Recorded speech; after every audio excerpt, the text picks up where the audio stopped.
से पूछो, हम 75 वर्ष के, हम 55 वर्ष के, और इस 55 वर्ष में किया क्या था? सो गोलम गोल परिवार में ही घूमे थे महाराज, वही कोलू के बैल की तरह। और हम सोचते हैं कि हमने इतने उम्र तय कर ली, हमने ये कर लिया, हमने वो कर लिया।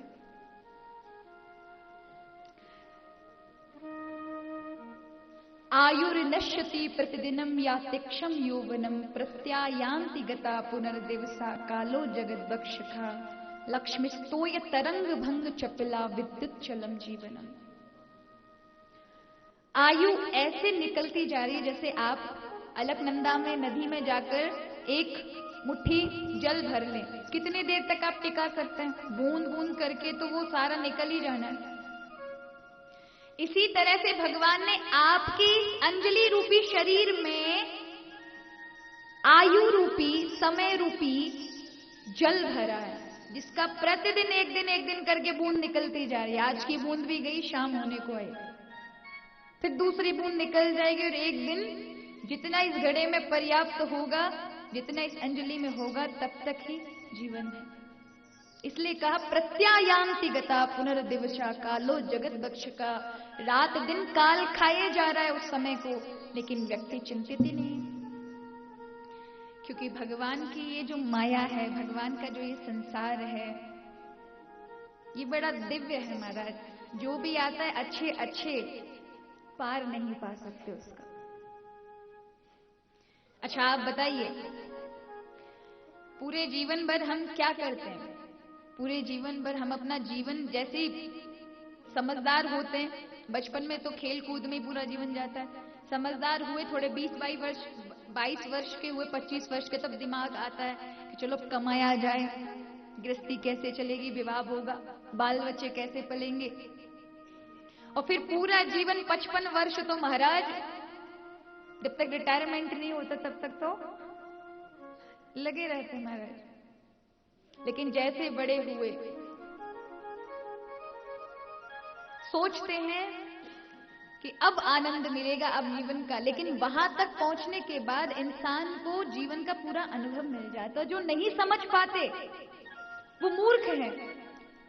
55-60 पूरा करते ही जीवन के जितने आनंद लिए थे उन सबका व्यक्ति को खुद ब खुद अनुभव होने लगता है कि जो मजा सोच रहे थे वो है नहीं इन सब चीजों में। बहुत अनुभव होता है, ज्ञान होता है, लेकिन तब तक बुढ़ापा नजदीक आ जाता है। जो पुरुषार्थ करना चाहते हैं वो कर नहीं पाते। कितने लोग हैं जिनके शरीर नहीं चलते लेकिन जाना चाहते, क्योंकि अब उन्हें ज्ञान है, भगवत मार्ग का पर नहीं कर पाते।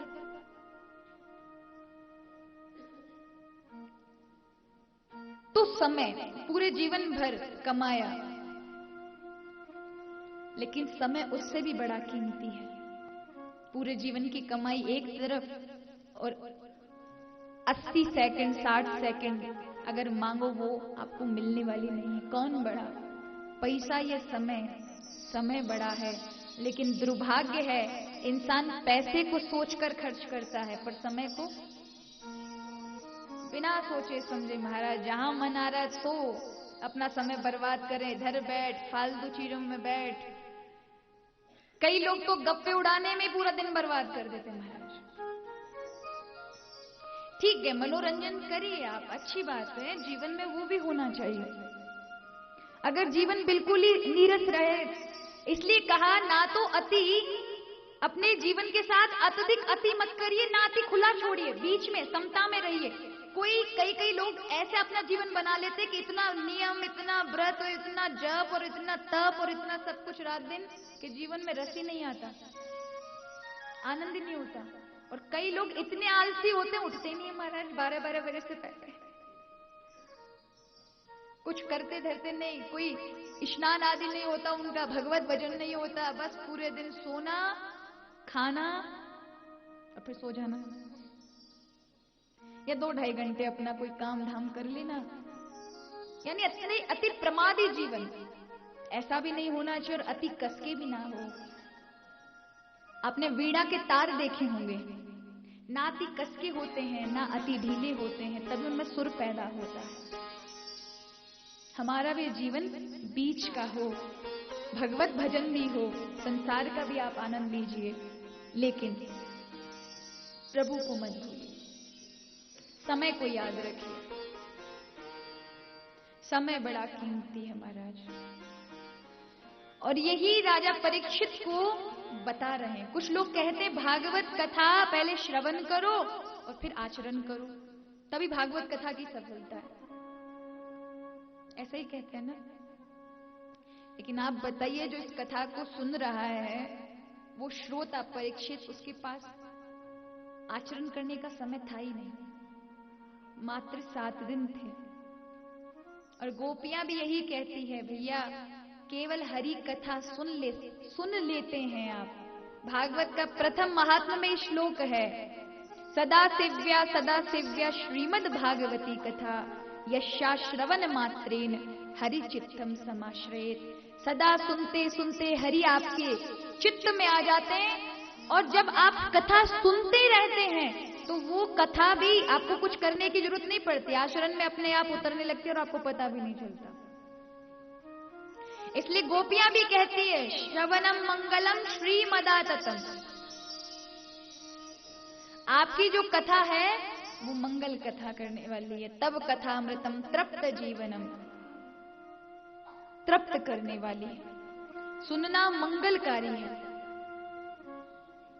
इसलिए कथा कहीं भी, चाहे वो राम कथा हो, भगवत कथा हो, गीता हो, महाभारत हो, कोई भी पुराण, कोई शास्त्र हो, किसी भी, कोई भी संत, कोई भी विद्वान, कोई भी महान पुरुष श्रवण करा रहे हो, अवश्य सुने। एक बात का हमेशा याद रखिए, बहुत बड़ी गलती करते हैं, कभी भी किसी वक्ता में, क्योंकि सबकी अपनी अपनी अलग अलग शैलियां होती है ना, सब अपने अपने अनुभव से बोलते हैं। कोई किस शैली से बोल रहा है, कोई किस शैली से लोगों तक पहुंचाने का कार्य कर रहा है, उसे किस शैली में कहना, किस दायरे में रहना पसंद है। तो हम क्या करते हैं, बराबरी करते हैं। वो ऐसा बोलते हैं, आप ऐसा बोलते हैं, वो ऐसा। अरे तुम्हें सुनने से मतलब है, आपको श्रवण करने से मतलब है, आपको जो प्रिय लगे वो श्रवण करें, लेकिन कभी भी संतों में, भक्तों में बराबरी ना करें, बड़ा दोष लगता है। ये छोटा, ये बड़ा, वो बढ़िया करते थे, ये वैसी करते हैं, ऐसा कभी ना करें। क्योंकि महाराज सभी वक्ता अपने अपने कार्य क्षेत्र, अपने अपने विचार, अपने अपने अनुभवों से, कोई सीधी सरल भाषा में कहता है तो कोई लक्ष्यदार शब्दों को जोड़ करके अत्यधिक उससे कहता है कि बड़ी कठिनता होती है। मेरी जो शैली है बहुत साधारण है, बहुत सरल है, क्योंकि माना कि लक्ष्यदार शब्द हमारे पास भी हैं, लेकिन अगर उनको जोड़ करके और उस ढंग से कथा श्रवण कराई जाए तो आजकल के जो युवा बालक हैं, आजकल की जो पीढ़ी है, उनके लिए वो शब्द बहुत बड़े हो जाते हैं, उन्हें समझ ही नहीं आते कि ये क्या है। कई ऐसे लोग हैं जिनके जीवन में भक्ति अभी पहले थी नहीं, अब आई है, उनके लिए वह सरलता वाला मार्ग चाहिए जिसपे वो चल सके, समझ सके। और मैं तो चाहती हूं कि मेरी कथा इतनी सरल हो कि 5 वर्ष का बच्चा भी सुने तो भी हमारा समझ आए सीधे सीधे कि बताया क्या जा रहा है। क्योंकि मुझे भी सरल ही पसंद है और वही मेरा कार्य क्षेत्र है। परसों मेरे पास एक महानुभाव आए थे और वो किसी महान पुरुष के शिष्य रहे होंगे या शिष्य हैं। उन्होंने कहा कि आप विस्तृत में वर्णन करिए। अब आप बताइए, मेरे पास विस्तृत वर्णन करने के लिए समय ही है नहीं, बहुत अल्प समय उसमें मुझे प्रसंग भी लेने हैं, लेकिन मैं अपनी पूरी तरफ से प्रयास अवश्य करती हूं कि कथा का मूल सार क्या है वो आप तक पहुंचाऊं। कथा मेरी विस्तृत चले ना चले, लेकिन उसका सार अवश्य भगवत कृपा से, गुरु कृपा से आप सब तक पहुंचे, ये मेरा प्रयास रहता है।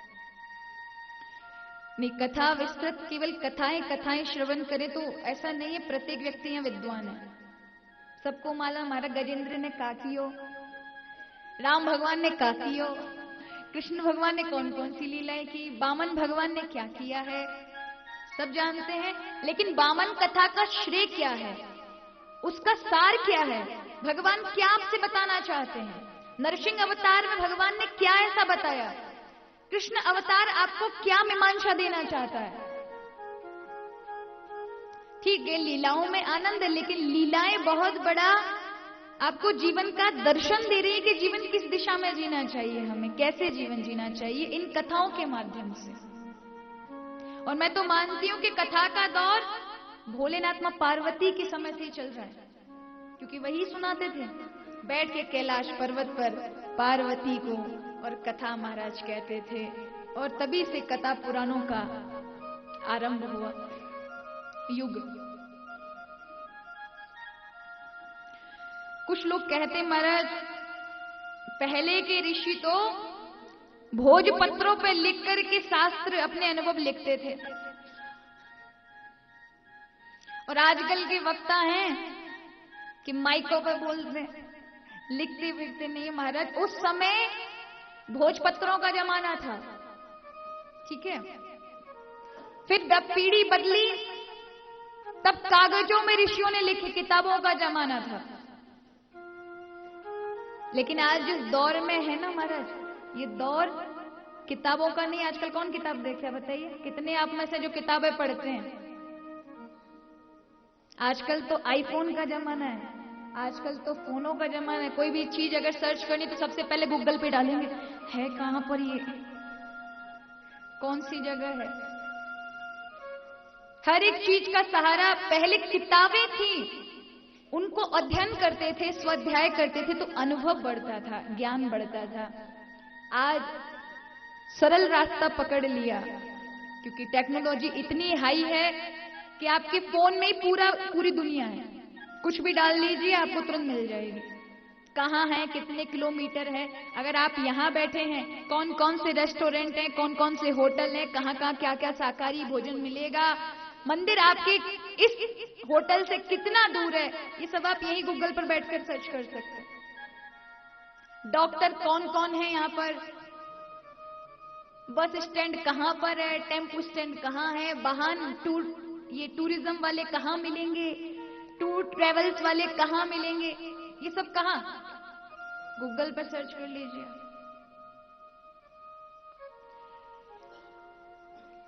पहले के जमाने में, आज माता पिता बोलते हैं कि बेटा तो हमेशा फोन ही पकड़ा रहता है, जब देखो जब केवल फोन ही फोन। लेकिन याद रखिए आज उस टेक्नोलॉजी में लोग जी रहे हैं।